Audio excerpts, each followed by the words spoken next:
Hello, friends. We are back again for True Detective Season 4, Episode 5.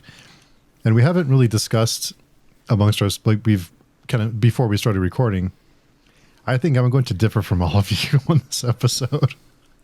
I was expecting a different reaction from everyone. I think I might be alone in this one, but we'll see. We'll get into it. So before we do that, Chris, will you start us off, please, with an introduction? Okay, my name's Chris Moen, sometimes YouTuber, sometimes appear in other channels. And I did notice before I came on, actually, to that effect, that this only has a 3.9 out of 5 rating on Serialized. So whether that gave me an inkling as to whether my feelings might not match everybody else's beforehand, that is interesting. Anyway. Interesting. It has a 7.8 on IMDb. Okay. And Alex. Hi, I'm Alex. You can find me on Page Chewing and various other social media places, mostly pagechewing.com. And one of these days, I will be an author, not a writer. I am a writer. You're coming around. I will be an author. Yes. And Mr. Selfie. Hello, yes, Tony Self, another member of the Page Stream forums. I've got a YouTube channel called Horrible, which does indie horror game playthroughs. And I've got a couple of books on Amazon. One a dystopian book called Birthday Treat and another anthology of short horror stories. Yes, I can attest to Birthday Treat being an excellent read. Everyone should go read it. Good stuff. Well, thank you very much. Yes. So with this one, I kind of fudged up on this one because I forgot the episode came out sooner this week because of the Super Bowl, and I went on to Google News just to check the headlines and kill a few minutes, and the death in this one was spoiled for me. No. Some individual put the death in the headline, so I kind of knew what was coming. I just didn't know how. I didn't read the article, but. That in itself brings a whole new conversation to the thing now of like, how long do you have to take until you can start putting stuff on, the news articles and things like that. I know it was released on Friday, was it, or Saturday? Yeah, Friday, I think. Should there be like a week's gracing period though before you start spoiling things that have just been released? I mean, I know we're in the day and age of the internet and everything. If you want to look at anything, you can. I get that. But if, sometimes it used to be, maybe I'm just being old fashioned in this kind of way. When you're in a car and you're like listening to like something on I'm not a sports fan, right? But if there was something that came on like Manchester United won and it was like, change the channel completely quickly, before you hear the thing. I think there should be like a week's grace, an embargo on things like that. Spot the boomer. With the football, for at least some places on the football, they do actually sometimes say, if you don't want to know the score, look away now. And then they just put the score on the screen. Specifically for that, as you know, Alex, that was because they would hold that conversation, and as soon as Match of the Day aired, even though it was later that night, all bets were off. Like, it was literally just until the primetime national broadcaster got a chance to broadcast the highlights 5 hours after it was done, and then they would just casually, willy-nilly throw out the results. That was literally the only reason. I think it's so interesting. But so I think to that effect, Steve, I think if I had known that going in, I think it would have reframed everything that happened. Yeah, I was just about to say, how did that kind of then, how was your kind of head going into episode 5? Well, I knew I knew that Hank would be leaving us. I didn't know if it'd be the killer or if it would be, I'd expect how, but I knew his end was coming. But I do think I do think there's a problem. Well, I shouldn't say there's a problem, but I do think it's kind of an asshole move to put the death in the title of the article. If you can say like, so-and-so, character X's surprising death, spoilers inside, kind of give people a heads up. If you put it in the article, I'm fine, because I can avoid that if I'm deliberate. But when it's in an article that I'm just scrolling and I can see the headline, that's when it's like, that's just not cool. Like, it's like, but if you're going to do that, at least wait a week, at least a week.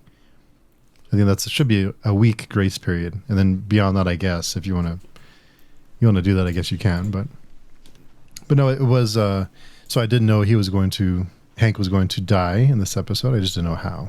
So maybe it did reframe it for me. But I usually have a notebook with me that I'll take notes of things that happened. And I didn't have any notes on this one at all because not a whole lot happened. Like, I mean, things happened, but I mean, there wasn't, unless maybe I missed something, but maybe, yeah. I mean, there were things that happened, but not enough to write down, I guess. Interesting. Okay. Everybody, if I wish everyone could see everyone's shock. Especially mine, yeah. I feel like this was the episode of the answers. Like, I felt like a lot of answers were I'm not given out. quite sure about that, Chris. I don't know. I kind of put this episode into like two halves. One of the first half being, I was sitting there going, okay. I was like, twiddling my fingers going, you've got to answer some stuff now. And it wasn't seeming for me to get there. And halfway through, there was that kind of moment where Hank gets in the car with the minor and Matrigger. What's her name? Sorry? McKittrick. And there's like, the big bad are now coming into play. They're actually coming out from the shadows. And then the last half, or the third, sorry. Did I say half? I said halves. And then the later part of the half is the action element of everything and putting Danvers and Navarro and even Peter in a compromising position sort of thing. So I was hoping that episodes 5 and obviously the last episode will wrap things up. And I've got this really sneaky suspicion that episode 6 is just going to be this kind of full-on pelt towards the finish line now. And there are going to be a lot of things that we're not going to know what's actually going on in terms of like the supernatural element. I'm sitting there, I'm still saying that it's just going to be up to the viewer, up to the audience member to decide whether what Navarro's been seen is in her head. If it's, they're not going. I don't think they're going to have a resolution to the dirty water, for example. I don't think there's going to be like a true resolution to the kind of what's happening at the mine. Even the kind of scientists, I'm a little bit still dubious that we're going to find out what really happened to them. I think it's just going to be like they ran off into the snow, or they saw their own visions of things and left their clothes themselves. I'm hoping that is the case, but there's this little guy at the back of my head, and he's sitting there with his legs crossed, and he's just saying, I don't know. I have an even bigger problem with the series so far. Hot topic. Yep. What's the point of Danvers and Navarro? The two of them? In what way? They haven't actually done anything or achieved anything. Every major breakthrough so far has either come from Peter, handing them a bit of paper, or the writers have just thrown it straight at us, like, come to a meeting with Kate McKittrick, I'm going to be there, says the captain. So what have Danvers and Navarro actually done? The only lead I can think that they've given us was Tugak, and he turned out to be useless. Absolutely no lead at all. I would say with Danvers, in the first episode when they got to the research centre, she seemed to have the kind of the true detective hat on, and she was kind of putting things down. And I think at the very beginning, it was established that she was a kind of methodical, analytical, quick thinker. The way she was being able to, the sandwich when she saw the mayonnaise or whatever, and she was like, oh, he doesn't have, or, wasn't a good father, because you would know that after a couple of days the mayonnaise would spoil or something like that. She's done some, I'd say she's done some detective work in respect of like being able to see, just you're laughing, Steve. No? Some detective work. Some detective You're work. lost in our evaluation. I do agree with you that, there is a lot of, but I put that down to the writing in terms of the pacing of things being like going to A to B to C is very kind of plot contrivance in the respect of, well, this needs to happen, so therefore this character needs to be here. I think Danvers has done more investigative work than Navarro. I think Navarro has had things kind of handed to her a little bit, but also there's once again that element of the spirit's telling me certain things, I don't know. This is definitely not Bosch. Like, this is not procedural. A joins the B, joins the C, joins the D. The reasons that I love Bosch as a series and books on TV.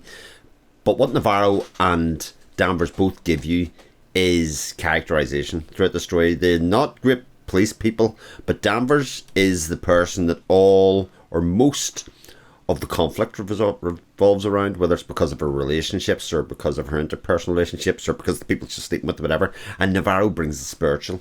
Without those two centerpieces, I think, to the story, I don't know whether any amount of good detective work would have been worthwhile. And if you think about whether you like this series or not, I think it probably comes down to whether you prefer the police procedural aspect of it, and you want the good detective story, or you want a character-led story with kind of conflict. Like, at the end of the day, I sort of agree with what Tony was saying about the answers. This has sort of become now, from episode 5, are they going to find and solve Annie's murder? Like, all the other mysteries seem irrelevant. It's just about solving Annie's murder now, and that seems to be the only question, even though there's like 50 other ones. Well, we know that the scientists had died because of a weather event.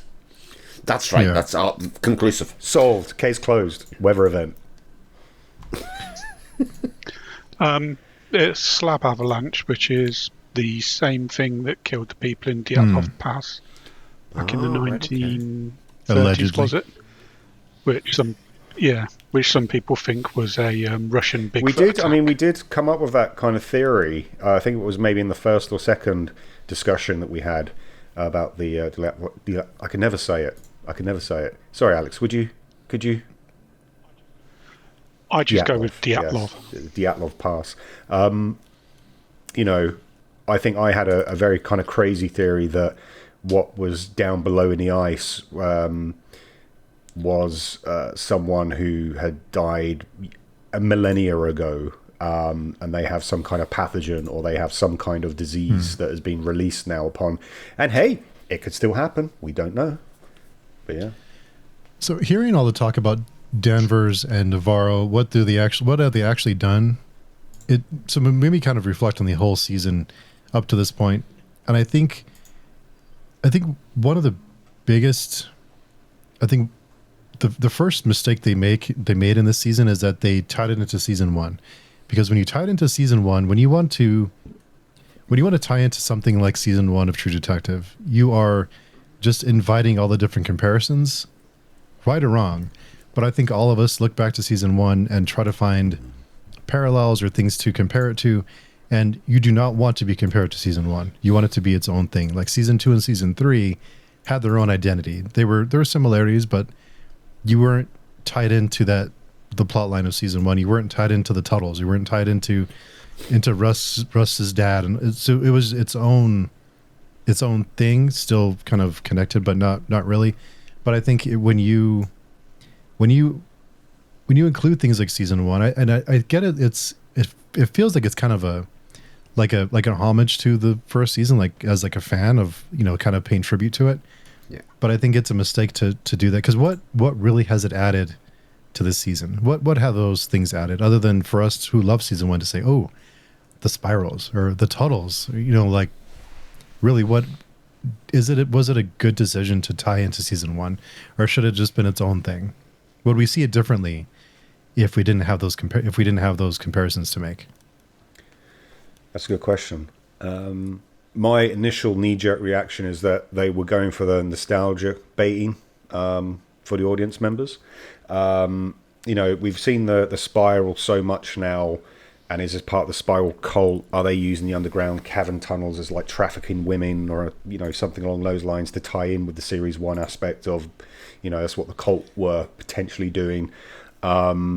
Is it the kind of case of it's just there for dramatic effect to have that kind of what could happen? I don't think this is all going to get answered, and yeah, I do believe that I would have. I mean, personally, everyone loves their kind of like Scandi noir thriller and everything like that. You can't go wrong with those type of not true crime, but like the fictional crime, Nordic noir sort of thing. Yeah, I think you're right there, Steve. I think they should have had that decision to be like, there may be some really slight references, and I mean really slight. I mean, you could have the symbol thing, and that could in itself lead people to kind of come up with, like we've been doing, different theories and conspiracy theories and whatnot. But also at the same time, I think they needed to have some kind of anchor to make this their own thing, and that maybe lost its way along the lines. Am I right in thinking that this was actually meant to be released quite a while back, and it was then stopped. Was it reshoots? Was it the kind of case of more editing was required because of this? Because maybe they had more of this kind of stuff in, and they've taken it out just for that reason. But yeah, what do you guys think? I didn't have a season 1 to refer to, so it didn't affect me in the slightest, apart from hearing all of your theories linking back to this strange Tuttle Corporation and other people like that. Okay, I have a couple of thoughts on it. Like, one, why not? Why not? Because I think that could also have been some people's frustrations with the other series, insofar as that each thing is standalone and there really is nothing to tie together. And my next point to that is, what would be a revelation and big enough to make it worthwhile, if that makes sense? Like, how much of a revelation, like if the Tuttles were actually responsible for the decision to, say, put mercury and use mercury in the water, is that enough? I have another theory actually that I'll come to in my predictions for next week of a potential tie-in with it as well, which again, some people might absolutely hate if it's true. It's a bit out there, but it also might be enough. I'm going to explain some characterization, etc. in the thing. So I'm not sure that, like you say, they haven't done enough with it other than just basically mention the Tuttle Corporation rather than just kind of throw away the spirals. But I mean, the spiral one's less thing for me, because you see that in everything. Like, Uzumaki, for crying out loud. Like, it's Spiral, the film with Chris Rock, etc. Like, the spirals aren't anything just True Detective-ish. They are like a well-known thing in its own right.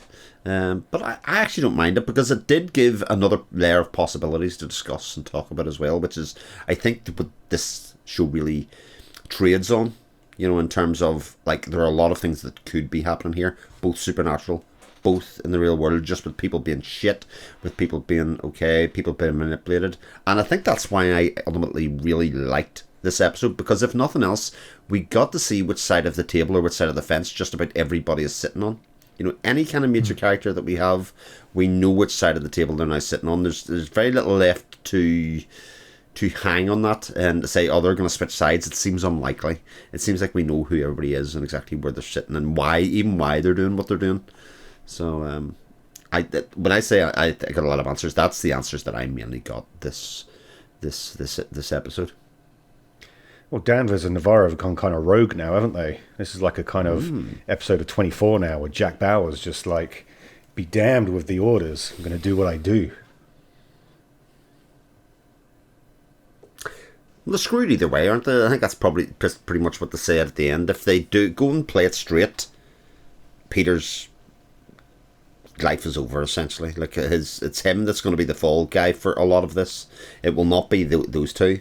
And regardless of what people think about Danvers, I think she sees Peter as much more of a son than she sees her stepdaughter, if that makes sense. And her whole thing is about protecting him and bringing him into the fold and encouraging him to be the best that he can be. That whole scene where she pulled him into the office, I think it was a great scene. Just kind of without kind of saying your dad's a wrong'un. Your dad's a wrong'un. Mm-hmm. Well, it's interesting. I mean, like this. I mean, it focuses quite a lot on Hank, and can we just appreciate now Hank's sweet singing voice? I mean, man. Oh, wowzers! Johnny Cash. Well, I thought it was Johnny Cash song. I actually Shazammed it to see if it was actually Johnny Cash being used and kind of made it look like it was John Hawkes, but no, it was. I went a different route. I thought it was Jay Severett who sang the True Blood theme Bad tune. Things. But I thought they laid in quite heavily. There was a bit of foreshadowing, I think, on this episode, because you have the one moment where Peter's been kicked out of the house. Obviously, he's coming to see Hank, his dad, see if he can crash round. That he walks past the window and he sees his dad playing the guitar. And when he phones him up and says, like, "Oh, what are you up to?" and he's like, "Oh, I'm just fixing the truck." That in itself, there's little subtext, these little nuances that I really like about these characters that still say they can't give their true feelings, and Hank is doing that. But then there's a scene later on where he's talking about saving him from the ice, which I thought was quite poignant, because I think it's also, he knows himself, he's just been asked to effectively kill Otis, and he's like, I'm not a killer. And the mine owner lady's, well, you know, he's a drug addict, there are other ways that people can die. And you think, okay, I think we know where this is gonna go down. And he takes when Peter's in the evidence room, and I thought he originally was going in there to get some heroin, and he tells him the story about when Peter was young and he fell into the ice, and he was like, I think that was more of a kind of case of Hank basically saying to him, I saved you, there's going to be a point down the line where maybe you can save me. And that obviously came to a crux at the end when I think Hank knew that Peter wasn't going to just let him go, so that's why he turned the gun on Danvers, and that's why the inevitable happened. But yeah, I mean, it was, you know, I thought there was a little bit of foreshadowing. I think there could have been more throughout the previous episodes of Hank showing that kind of conflicted man doing his duty or being paid off or paying for his Russian bride, compared to him treating his son as, you know, having more empathy for his son. But I don't know. I think they tried to rush a little too much into this episode with that, unfortunately. But a sweet singing voice. Oh, brilliant! I would buy that single. He could have just avoided all this political nonsense and just started playing shows in Alaska somewhere. Come join my band. You know, be great. Could have left behind this life of crime, of corruption.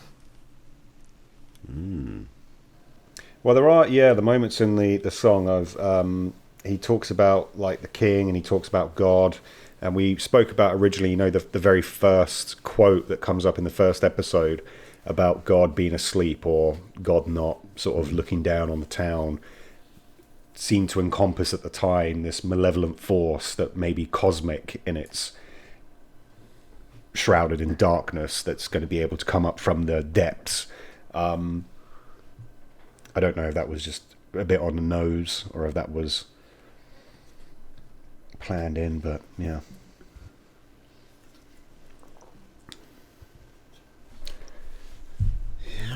What to talk about though in general? Like for me, there's quite a lot happened. Right, I'll go this place. So we see. In fact, I actually thought it was confirmed that Fiona Shaw's character was in her head at one point during this episode, when I was like, why is Rose digging in the ice when, you know, Navarro's built like a brick shit house?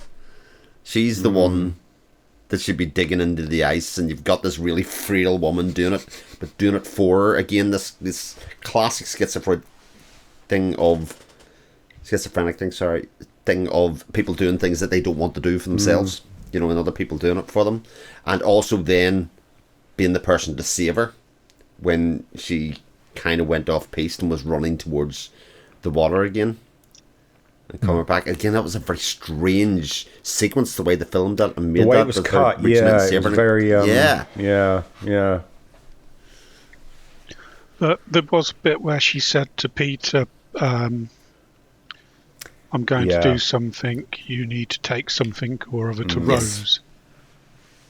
And Peter didn't bat an eyelid or say. Yeah, and that's the bit I thought, oh well, she must be known. But that whole sequence beforehand seemed to be very much affirming that Rose wasn't a real person. I just thought that was. Doesn't she say to her as well, ask for Julia? Who's Julia? Did I miss this completely? Or it's her sister. So it's basically take this to Julia. So where she's buried, Julia's body ashes, essentially. Yeah, of course, right. Yeah, I get you. So that's the same point that Peter was at the end. Well, she must be a thing. Although Peter was the person that really in the first time to say Rose has been on the phone to say she's found something in the ice, and that's when the whole end of the first episode happens, and they find the scientists' bodies. But it's not kind of suggested that it's the same Rose, and maybe that's the bit that comes to realization that he goes to the wrong Rose and goes, doesn't know what you're talking about, Navarro. What? Well, that could be a revelation. She goes there and Rose isn't there, or there's a like empty shack or something, and Navarro's had all of her stuff there all the time, or something along those lines. That's why she's always at SpongeBob's guy's place, you know. Yeah. Again, another person that so Navarro fits a need for her in terms of physically supporting her, you know. Yeah. Navarro made the original call as Rose to say the bodies are. Well, you say Navarro's built like a brick house, but when Navarro's is trying to crawl her way off the ice before it breaks, Rose does grab her and pull her across the ice. Again, it's very strange. Yeah, the way that was edited, the way they both kind of sort of lay down and kind of reached out to each other and the camera tilted and stuff. I sort of wanted to watch that whole sequence again because I was like, that was almost dreamlike. Yeah. Well, she goes. It did cross my mind that wouldn't Rose just get pulled out onto the thinner ice rather than Navarro get pulled back into land? Yeah. But sort of giving an explanation to what, like, again to what Tony said at the start there about I don't think we'll get answers to certain things, or otherwise. I think that sequence with Navarro is your explanation of what happened to Julia and the scientist. I think that might be as much as we get. It's a little strange. Yeah. The way she just kind of pulls her off the ice. But. And the way she's there, you know what I mean? Like, she was gone. She was going back to leave her alone to have her moment with her sister and burying her, saying goodbye to her. And then, like, again, these very prominent characters that nobody else has had any interaction with at all. I sort of like that as a possibility. Like, but whether it becomes something or not, again, these little tantalising ideas are just floated out there and then kind of left to sit with you, and then either disproven or proven, or whichever way it'll be. It just adds another flavour, another layer to pretty much every episode that's in here. And it feels very much like True Detective is the rare TV show these days that trades in the week between episodes. You know, it very much relies on the fact that this will be a water cooler show, that people will stand and talk at the printer at work and go, well, did you see it last night? What do you think? You know, and it kind of creates its own mythos because of that. Yeah, I think the final episode will be the deciding factor for a lot of people. I know a lot of people have sort of tuned out already, but a lot of people are more concerned about the spiritual, cosmic, supernatural element to it and everything like that. So far as a whole, what are you guys thinking? Like, where are you guys' heads at in terms of where you see this going? Where do you see I mean, they're obviously going to get into the caves, right? They must get into the caves this time. But where do you see the ending, the finishing line? Alex, what do you think? It has been said. I was going to say, it has been said that while nobody has said anything, anybody that's a critic that's watched the entire series, by and large, has been pretty happy with it. It's said for all of when people are around episode 3, 4, 5 here, when there's been some consternation and a lot of people going, no, it's not for me, or otherwise, everybody's pointed out to the fact that Decoding TV, the podcast, basically said, I really haven't heard a critic going, oh, it fell apart for me, or whatever. They've been pretty happy with the resolution of it. And I have to say, I'm absolutely 1,000,000% convinced Steve was right last week. With the Mercury theory, it kind of just makes far too much sense for everything. And even the fact that last episode they never touched on the fact that she had blood coming out of her ears, etc. I sort of think they can't do that, because if they do address what actually happened there, they have to tell you what's happening, if you know what I mean. They would investigate actually causes of blood running out of her ear. They can't do that in episode 5. They do it in 6, because that's where the answer has to come. And that happens quite a lot of the way through it. Are you still sticking with the gas, Alex? I am for the moment. I've got a weird feeling that Danvers and Navarro might not make it out of those ice caves. And the only other person that knows they're there is going to come out of this as a shining hero. Oh, yeah. And that's Peter. And everything that's been holding him back in his life is now gone from his life. Yeah. His strangely, slightly abusive and useless dad, his overbearing boss and her protege before him, and seemingly his wife, who he never really seemed to want to be married to in the first place. And he becomes chief of police. All now the puzzle pieces are He'll fitting become together. chief Yeah. of police. And one final thing that might help him. Turns out that wasn't his real dad. Ooh, bum, bum, bum. Blood is blood. I don't think he's his dad. That's my revelation. But the thing is, I think there's going to be too many revelations in this final episode that people are just going to be scratching their heads. It's going to be like, yeah, as you said, like, is Rose real? We're going to find out. Maybe is Hank Peter's dad? We're going to find out. Is Dan? Are they all ghosts? You know, is it going to be turned into one of those things where there's just too many or too many questions to ask? I don't know. But if you just say the words, This is really Yeah, perfect. yes, well, that's been sort of floated as well. That kind of hell thing. If you just float with the idea that that's not his real dad, and leave it there, I think people will postulate after that who his real dad is.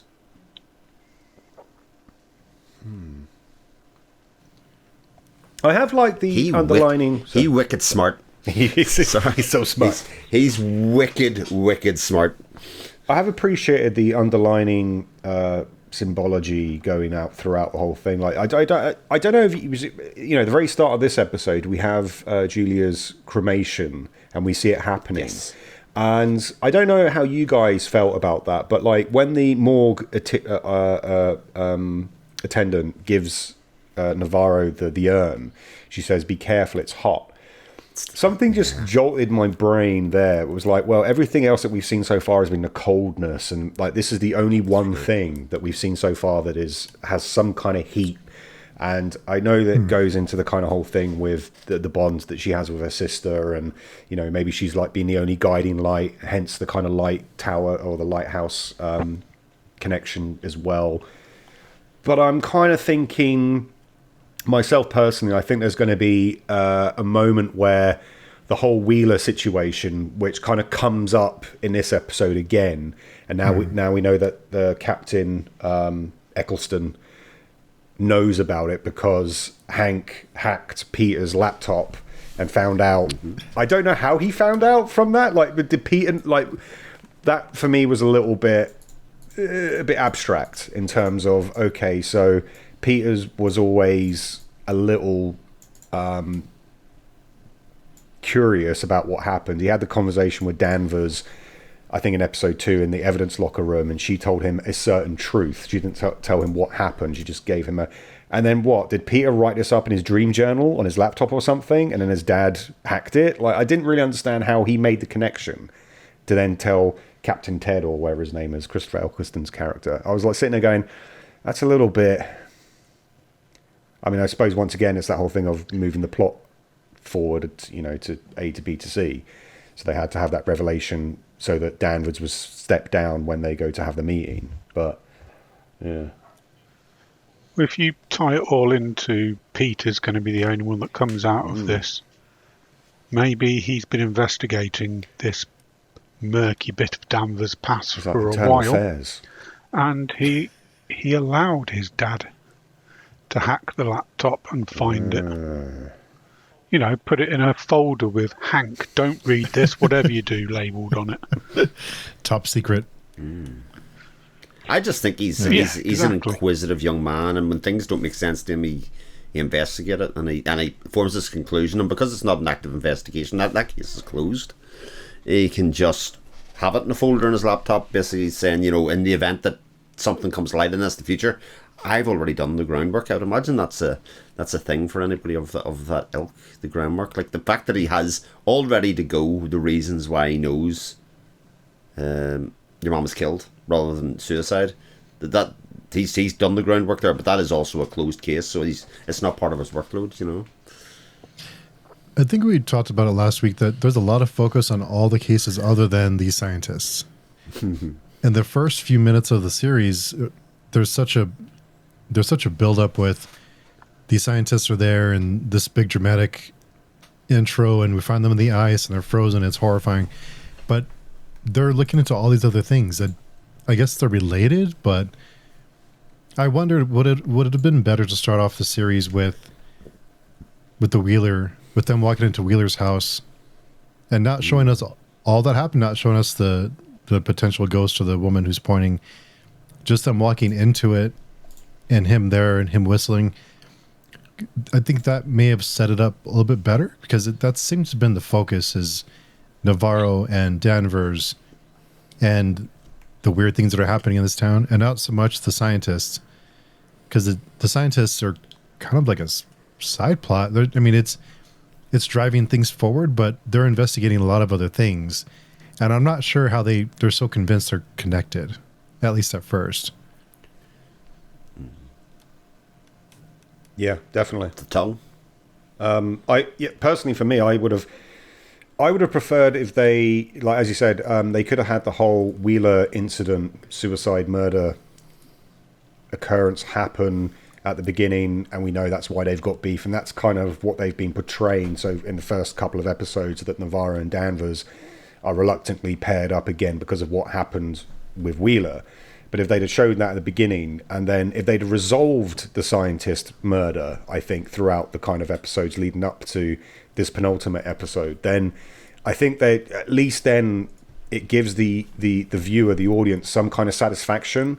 It gives them that sort of resolved, like, hey, we've solved this one, but now we've actually, by solving this scientist case, we've now actually opened this can of worms, and now the case is linked. And now I think there's even one part where Danvers says that kind of kiss, kiss, bang, bang, like, you know, the cases are linked. And it's like, yeah, we knew that 2 episodes ago. You know, you don't need to say it to the audience. We know that. So there's that kind of element of, I think if they were going through certain things and wrapping up certain elements of the storyline, whilst at the same time then opening up new elements, then I think you would have been like, okay, I can see this, the pacing is going well, I can da-da-da-da. But at the moment, it just seems to be, we're leaving this all unquestioned or unanswered. You're getting the kind of like, you know, the captain and the mine owner saying, oh, it was a weather incident, case closed. And they're like, nope, that gives me the gumption to go off and do my rogue element aspect to it. And it's like, if that's just the kind of characteristic attribute to say, this is why this character is doing that, I think they could have, throughout the series, provided different areas for that to happen, or for that to occur, if that makes sense.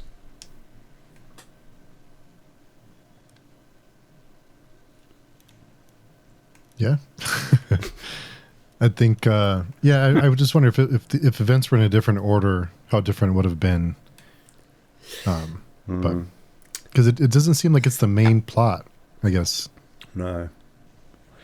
It does seem like it was the kind of hook and bait for the first episode to get people really into it, and then just left aside to deal with this kind of random murder that happened, what was it, like 4 years ago or 7 years ago or something? This cold case that now Navarro was always a part of, she never let go, and now it's linked. And it's like, okay, I get that, but let's solve the case of the, was it 6 scientists that have just supposedly walked out into the ice and gouged their eyes out and bled from the ears and laid their clothes all neatly down by the side. Yeah, I mean, that's the big bit that blows a hole in this slab avalanche theory, is why did they take their clothes off and pile them up neatly? Do you think it's because, you know, when Julia goes out, she piles up her clothes? Do you think it's going to be, there's going to be no resolution to it? It's just like they felt that they needed to go out, walking out into the ice, and so they thought they would do that? Or do you think there's a more sinister, macabre element at play here? I think we'll have to get something to the effect of how they've been fudging the water safety level reports, etc. I think we mightn't get it totally laid out specifically, because it doesn't seem like that's the show that does that. But it might be the case of, yeah, there's something in the water that's been causing people to act weird without even spelling it out. They could go the whole hog. I actually think in this case, if they spelt it out for people, it would actually be quite satisfying. You know, I think it would help the rest of the series a lot. Whether it's gas, whether it's mercury, or whatever it is, I think having that reason for why everybody is acting strange, for the reasons for suicides or all of that kind of stuff, stillbirths, would feel good, you know, in terms of answering a lot of the questions of the series, you know, and all the other stuff that's left then is the interpersonal relationships that you've got left within the story, whether that's, you know, Peter and his wife, you know, the daughter and Danvers. I thought that was a really nice scene actually at the end between the daughter, who, I mean, I can't be the only person that kind of went, you ungrateful little shit, but also that might be just the dad in me, but that bit where she does say, you know, I haven't given up on you yet, you know, and I thought that was quite nice, you know, in terms of building this. Because the first time that Danvers actually came to her level, it felt like, even though she did invade her while she was in the bath. I don't know. I kind of enjoyed the fact that she was locked up in this episode, because I was like, yeah. I'd be, you know, I mean, you can see why she's doing. She obviously wants to protect her stepdaughter, right? So she finds out that she was at this protest. Navarro's kind of seen her get truncheoned down to the floor and steps in and fights a fellow officer just to save her. And then Danvers is like, well, you're being put in a cell. But I think the reason why she's putting her in a cell is to protect her more than anything else, because she's defied her at so many levels so far. She doesn't know. She's got this big murder case or murder cases that she's trying to solve. She can't have her daughter going out willy-nilly spray painting mining companies and being involved in protests and stuff like that. She can't have her mind detracted from the fact of, like, I can't be thinking about you hurt, like being out there sort of thing and getting yourself potentially hurt. I need to focus on this. So I think that's the reason why she did it myself. And actually, Alex, this actually then coincides, because there's a point where Peter talks to her through the cell door, and she kind of goes, I know the reason why you fell on your ass that time is because you wanted da-da-da-da. So there is that kind of maybe machination of, actually he is more of a thinker and more known what he's doing now. That gives more credence to the fact that he could be the evil mastermind the puppet behind. master, yeah. But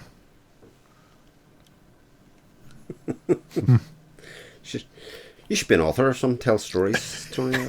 It's an imagination you have there. It goes on wild tangents sometimes, you know.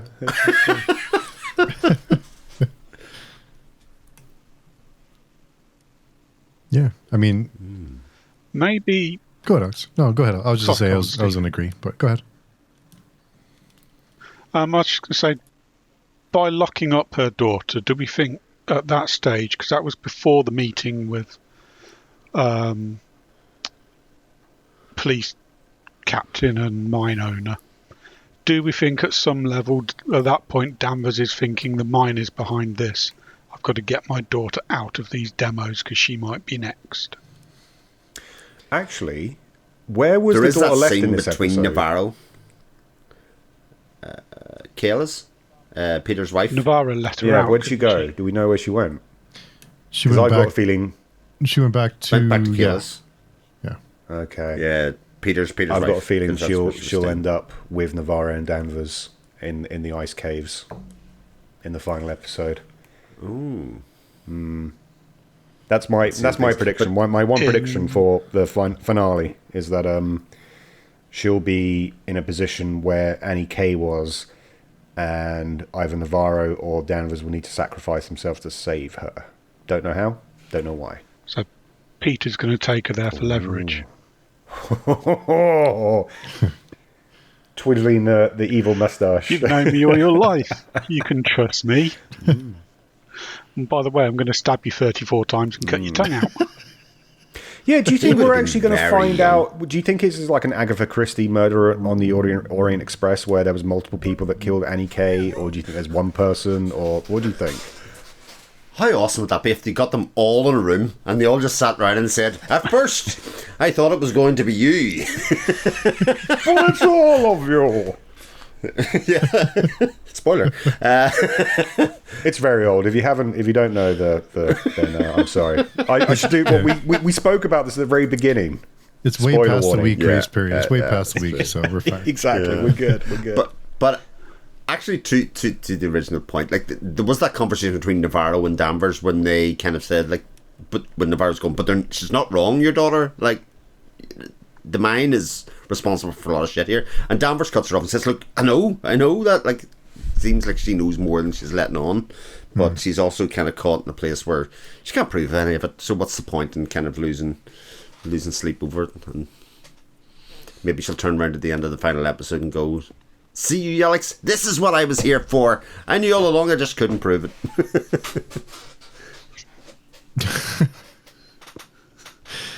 Who knows? There has to be some kind of payout. So there's a lot of mysteries left, right? There's a lot of unanswered questions. All the main, we still don't even know exactly what happened to Wheeler. We just know there's shenanigans. We don't know what. We don't know who killed him, who covered it up, or what their roles were in it. We still don't know what happened to the scientists. We don't know who killed. We don't know why We don't know why Navarro's sister, forget her name, why she killed herself, Julia. We don't know what happened to Annie. Was it Annie K, the one that happened 7 years ago? Yeah. Don't know what happened to her. We don't know about. We don't know why. There's this big cover up with the lab and with the experiments going on, and how the Tuttles are involved. And I think it's a little, the whole Tuttle United thing, it's kind of okay. I mean, I don't know. I don't know.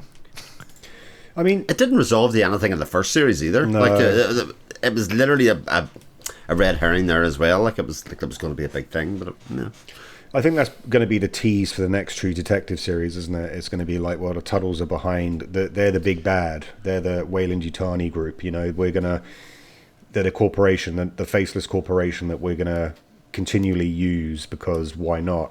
My predictions will be that in the case of, I think with Julia dying, and we've already seen Navarro see her, I think there's going to be a moment in the finale where Navarro has a moment where her dead sister's spirit is going to save her from something.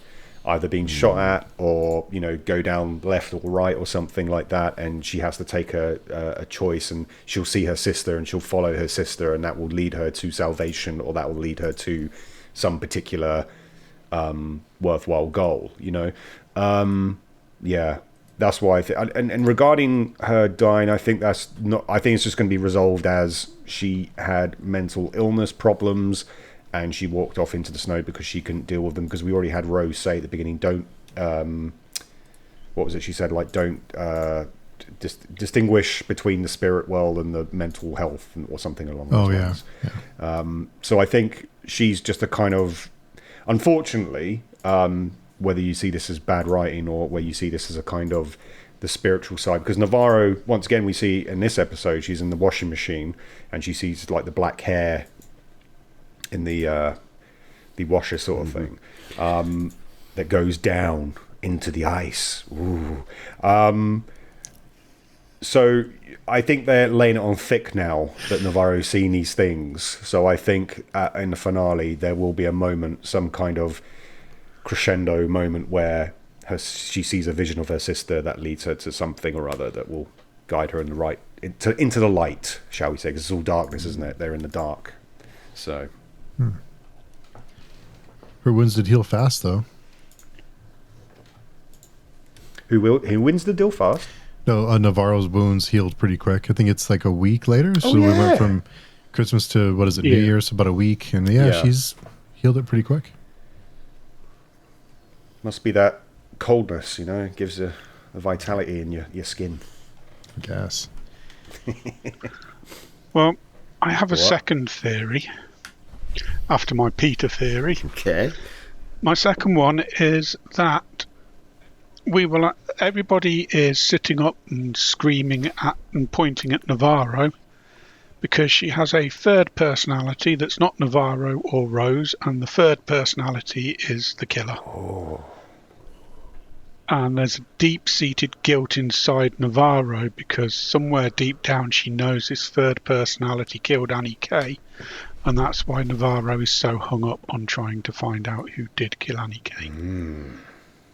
Mic drop. Wow. Alex, you should be an author. I'm loving the theories. I'm loving it because isn't there a part there in this That's one a where she great kind one. of like she throws Danvers the thing? She's like she keeps on saying like she's yours now. Like this is on you. This is on you. Like, Yeah. yeah. I've been carrying her. Have we seen that? The only argument to that I would say is that we haven't seen anything thus far that gives the audience a kind of she's having some kind of borderline personality disorder, or there's like some kind of schism. Oh, I suppose you. Okay, all right. I'd retract that because we have seen a. God, that would be good, but people would hate it. I think yeah. That would be amazingly good, but I think people would be like, no, you can't take one of the heroines and make. Oh, but it'd be so good. Oh my God, it'd be brilliant. If there were moments in the previous episodes where she had like blackout episodes or something like that, where she couldn't ascertain where she was for a certain bit of time, but then I'm thinking, is that what these visions are? Do you know what I mean? So that's why I retracted. I mean, she goes and visits Rose by herself. She goes and visits the SpongeBob guy by herself, all for either emotional or physical needs. Like, it's such a nice, thing to tad on.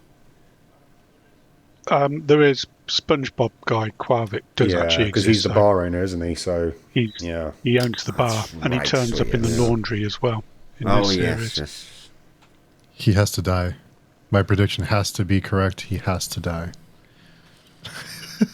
no, he's got to get his SpongeBob back. They've already alluded to like she's giving him. He's the, got to get it back while Dan. That's the thing. It's stabbed in the eye, but the SpongeBob like. It's Was that perfect your symmetry, theory, or you was know? that Jared's theory before? Oh no, I predicted he would die.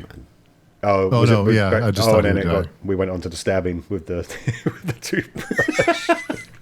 My brain Which goes to still the same happens. place every single You time. never know. You never know. Fingers crossed. Fingers crossed. What are we thinking about the whole one-eyed polar bear, one-eyed? There's been so many every episode. I can't remember in this episode if there was someone that was like showing one eye. I think in the last one, Otis. Oh, maybe it was Otis because I remember he was like cowering in the corner and he looks up at her and he's got a blind eye, doesn't he? He's got the. But what do we think about? I was going to say before I forget, actually, the coffins. Ah. The Danvers Well, goes I visits. took it as a very biblical Noah. Noah is the name of the child in the Noah's Ark, who had to build a ship because of all the. That's what I was referring to, obviously, before with all the symbology and the kind of that. There's little tidbits that are scattered throughout, and I took it for that. I could be just thinking on the base value of the name being Noah, but. Precluding, well, because all the kind of stillborn deaths and whatnot are precluding to the fact that there's like a massive biblical type tide coming, or there's some kind of, ferocious, sweeping darkness that's going to take over the town. But that's the only kind of relevance that I got from it, to be honest with you. And obviously it's a wooden coffin, so that was the meaning behind what I thought. Why? Did you guys think of anything else? Or? Why was she there? That's the point, actually. Why was she there? Why was she there? What was she looking for? Was she looking for a Lee had date? said to her that one of the local families has had a miscarriage, and do you know how many that is?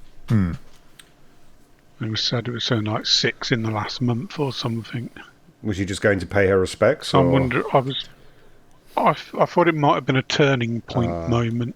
Yeah, because again, it didn't seem to link to anything, but it seemed important. If that makes sense, that's why I sort of interrupted you there, because I was like, I'll forget about this if I don't bring it up now. It seemed like it didn't relate to the scene before or the scene afterwards, because I think the scene afterwards is when she goes and gets the heroin.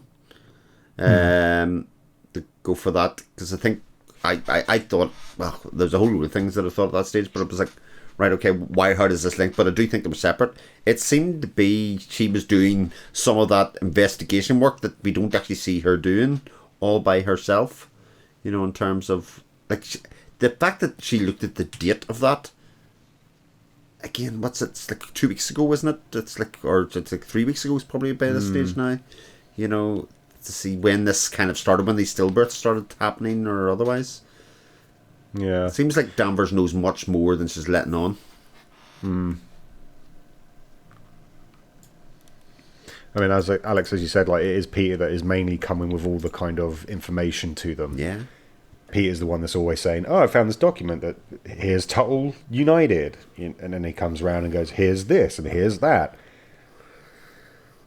That was a great scene. I mean, I did. Here's Otis height.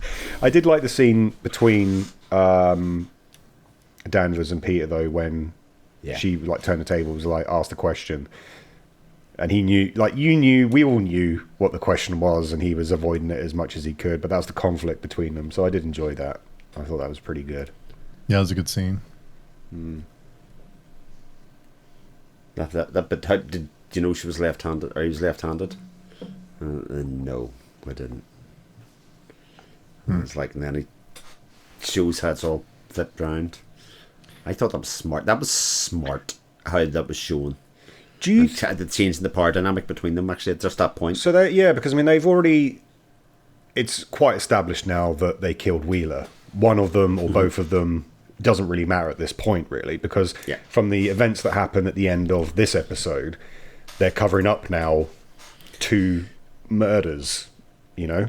So it's like they're getting further and further away from their humanity, if you will, or they're getting away from their moral compass. Do you think that will play a part in the final episode? Do you think that will play a part in terms of their redemptive arcs? Do you think they have redemptive arcs? No, I don't think so. No. Steve's like, nah. They're all doomed. How can they clean that up? First they know that Danvers took Otis out of the lighthouse. Yeah. So they have to make up a story for how Hank got a hold of Otis, how Hank took him somewhere or killed him. Then they have to get Hank's body and make it look like, or I guess he disappears somehow. So it seems like a lot to cover up. I think you could do it though, because Danvers knew that Hank was coming to pick up Otis, and she let herself down when she went, "How did you know he was here?" It was like, "Oh, he's here? Oh, I didn't realize. I was just asking the question like where he was," and that kind of escalated then really quickly. But then also, isn't Navarro that says, "Oh, here's the story. We're going to get Hank came to pick up Otis. They had like a scuffle. They killed each other." Wasn't that the story that they were going to be sort of heading towards? Or is this going to be like a Rollo Tomasi thing, like in LA Confidential? Because now they know that Hank's been sent by someone, but they don't know who by.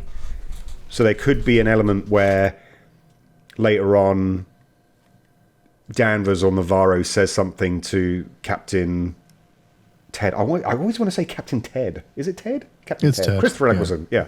And the mine lady, they'll say something along the lines of, and they'll put their foot in it, and they'll say, "Well, we knew he was going to pick up Otis," and they'll be like, "Well, how did you know? Do you know what I mean?" Mm-hmm. And that kind of scheme of thing. It's very convoluted, but yes. I think that could be the way it goes down. I feel like one of them has to survive. I think it's going to be Navarro. I think Danvers, the cards have been written for her in a way, but then I also think that there has to be some kind of comeuppance for either Captain Ted or the mine lady owner.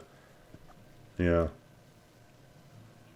I've just had a thought about that scene where she's saying to Peter, ask the question, and he says all the wounds go from, I think it's right to left or left to right, suggesting that a right-handed person had done the killing.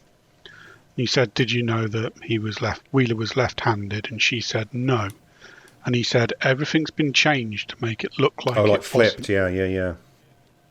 Yeah. So if Danvers and Navarro did it, and neither of them knew he was left-handed, who changed the evidence? I sort of got that they didn't know he was left-handed at the time, and then when they found out he was left-handed, they went and doctored the evidence. That's it. That's at that stage. I think that was the implication that I got. So if her face had wounds that a right-handed person would inflict, then did Wheeler not Was Wheeler not the person who abused her? Someone else did it, and they killed him when he wasn't the person doing it. Is that, or am I missing something here? I didn't think it was the wounds that were on her face. It was more the gunshot bullet hole that was like a right-handed person would take the gun and put to the right temple and shoot it, rather than a left-handed person taking it to their left temple. I didn't pick up anything about the actual bruises on her face or anything. I think that's a very common thing that they look for in suicide attempts is dominant hand, you know, in terms of shots. It's one of those that I've definitely seen it before in criminal investigations. Like, nobody kills themselves with their non-dominant hand, you know. In case you mess it up. So those wounds are generally on the left-hand side of her face, which would suggest she was being hit by someone's right hand. Or were the photos flipped? Is that what then the whole thing is saying? So even her domestic violence areas where that was happening was being flipped at the time. But that wouldn't make any sense. So they flipped everything to make it look like it was done by a right-handed person to validate the right-handed gunshot. But yeah, it was just odd that he said to her, "Did you know he was left-handed?" And she said no. I mean, even if she didn't know at the time, but then did afterwards, would she still say no? You should be a writer. Author.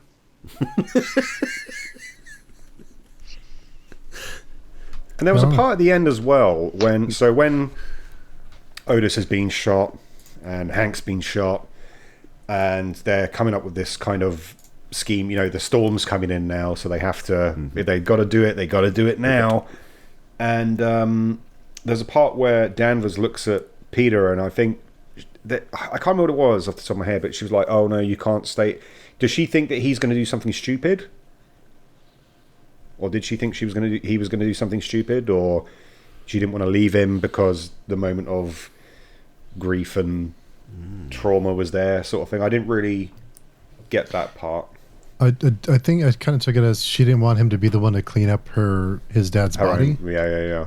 After Navarro shooting. said she was going to do it, but then after that there was something she was like, "No, you can't." Or maybe I'm getting confused now, but yeah, I think she didn't want him to clean up the mess since it was his dad. Okay, yeah. But maybe I missed something. Worst part of that whole scene was when Hank basically, just for no reason, came out and said, "I didn't kill her, I just moved the body." I think he knew his cards were up. Well, thanks. I think he knew that's why when Peter sort of came around the corner, he knew that there was no way that he'd, regardless of whether he was going to kill Otis and try and make it out, he knew that there was no way out for him. So that's why he kind of just said, you know, I moved the body from the cave to the cargo hold thing. So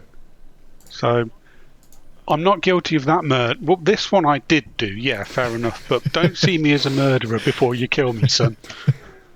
I mean, I know I did this one, but it just seemed so out of context within the scene for him to suddenly just blurt. I got a lot of Otis, though. He's just like, "Fuck this shit, I'm out." He's like, "Nah, I'm not dealing with this. I'm out." He's like, a guy's got a gun on him. He's like, "Nah, go fuck yourself. Have heroin to smoke later." Yeah, things to do. Just had a little smoke in the bathroom. I'm out of here. Gotta go dancing. You're not gonna kill my high. I'm out of here. Yeah, also quite liked the I'm not going to let you get high in my police car in public, but you can get high in the in the chief of police's bathroom. Yeah, that's fine. I don't think she was expecting Hank to turn up at the end, because there was like a kind of really kind of comic moment where I thought that he would just like come waltzing out. I mean, he pretty much does, but I thought he was going to come waltzing out and he'd be like, "Oh, this is convenient. What's going on here?" Yeah, it was. Poor Otis, though. You know. I mean, you know, he survived whatever happened to him, because he's talking about the screams and everything like that from the cave, and he's obviously gone through what these scientists have gone through before, and that's led him down this dark path of, you know, smoking crack or heroin or whatever. and just to be then unceremoniously shot in the shoulder and then in the head. Like, it's wow. Yeah. Poor guy. And we won't get a sweet singing Hank voice in the next episode. Well, maybe we will. We don't know. Post-mortem. So the whole catfishing thing, when he meets with the mine, I forget her name. When she meets with him, he tells her that money's all gone. So I kind of took that as I sent that to my Russian bride that wasn't a really Russian bride. So he must have sent her a lot of money. Was the whole Russian bride catfishing thing just to set him up that he needed money? I think it was partly to do with the fact that she needed money, and there's an element of the motive of why he's done certain things that he's done. But I think almost another part of it is that shows another side of Hank, that shows that maybe he's a bit of a fool in love in that respect, and that's to gain a bit of empathy from the audience members. Yeah. I'd like to know more about Hank. He's an interesting character out of all of this. Don't think you're gonna. No.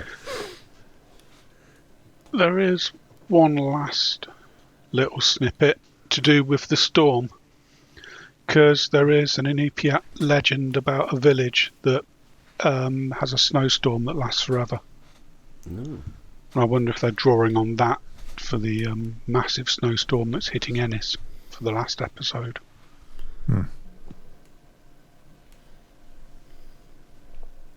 I think that's giving them too much credit. I think it's just a kind of plot device. I think it's like, we've got a storm coming in, so we've got to move things quickly now. Yeah, up against the clock.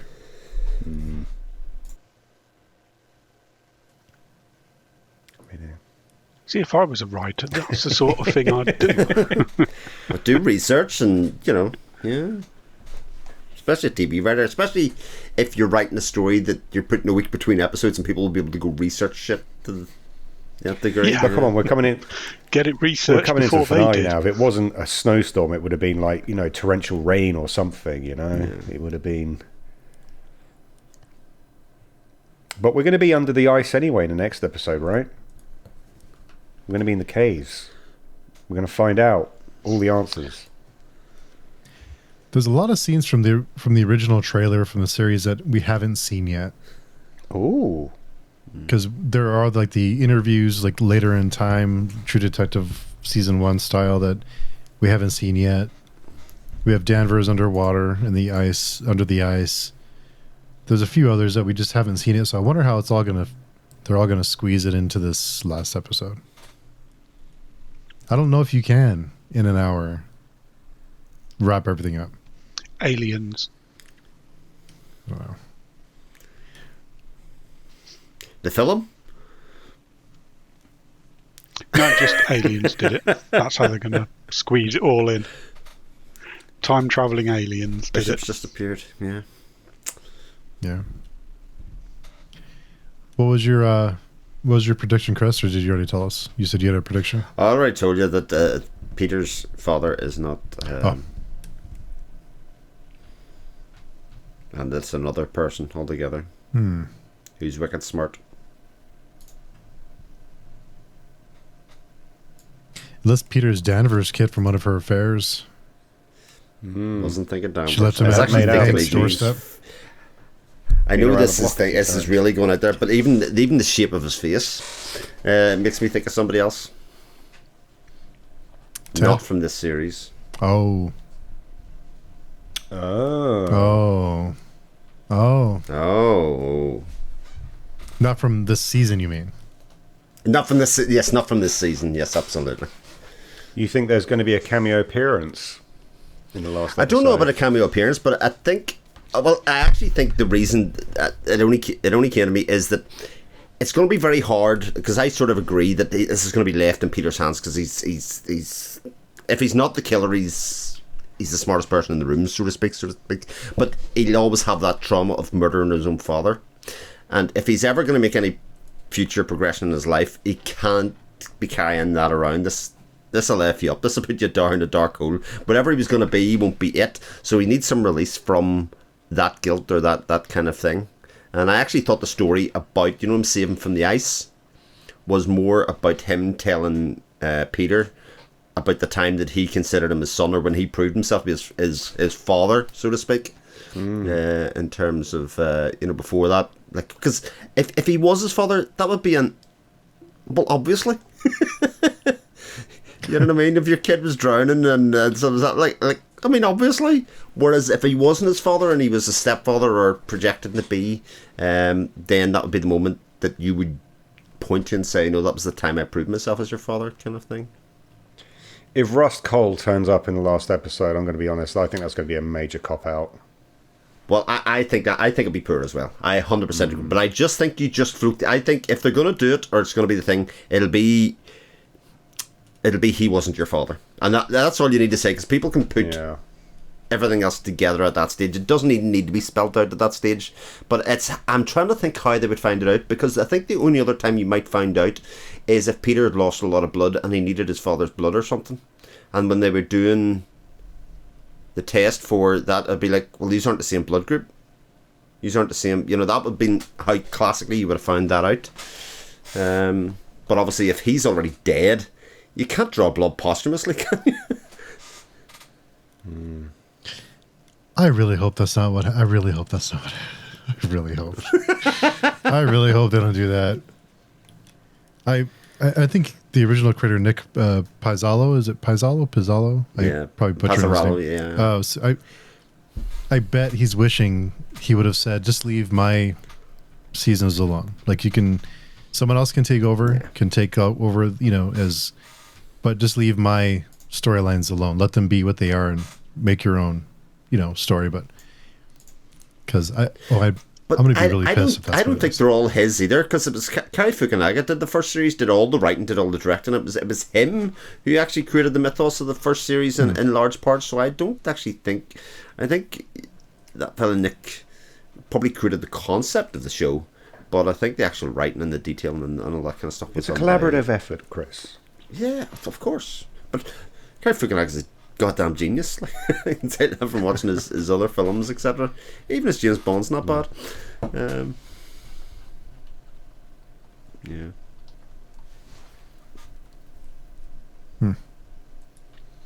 So, any predictions for the final episode? Anybody want to take a shot?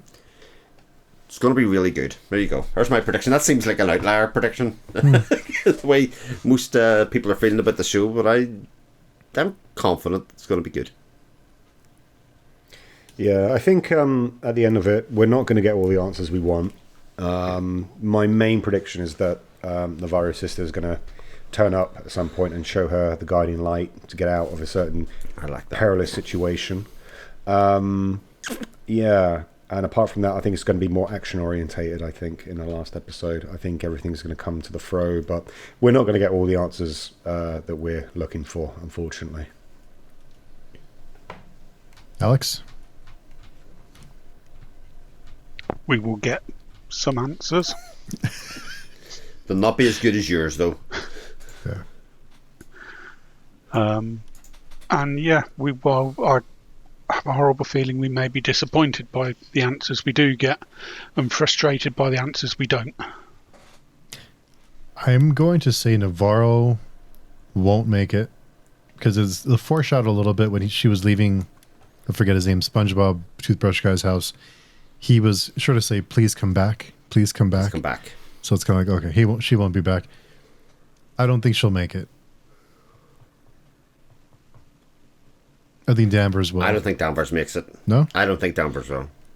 I think of the two of them, she's the less likely to come back, Danvers. I think she has fulfilled a role in this town, and as long as she proves herself to your stepdaughter, that will be the closing of her story arc. And the only way she can really do that, I suppose, is to save or prove that the mine was the big bad. The only reason I think Danvers will make it is because of the trailer in the before the season started. We see her in the interview room and she looks a little bit older.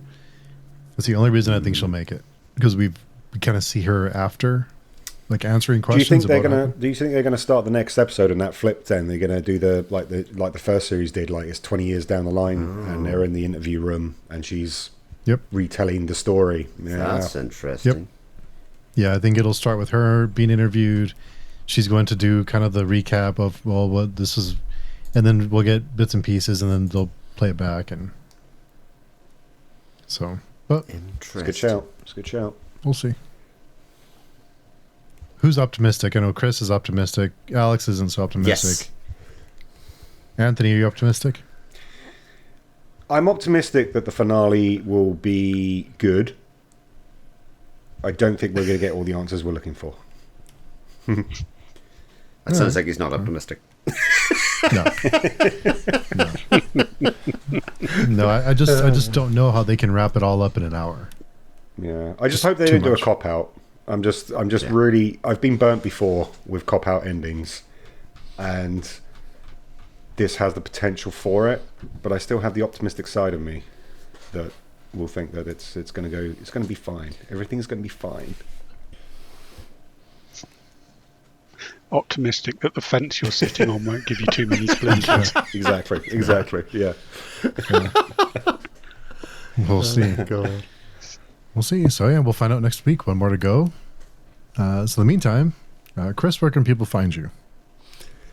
They can find me on your podcasts, probably more than likely at the moment. But if you can't find me there, you'll find me on my own YouTube channel, which is just my name, Chris Moen, or on the Page Tune forums. And Alex. You can find me on Page Chewing or on Twitter and Blue Sky as a frog in time. It's open now. It's public. It's open to everyone. That's right. 1.3 million users, Yep. apparently. There you go. Wow. And Anthony.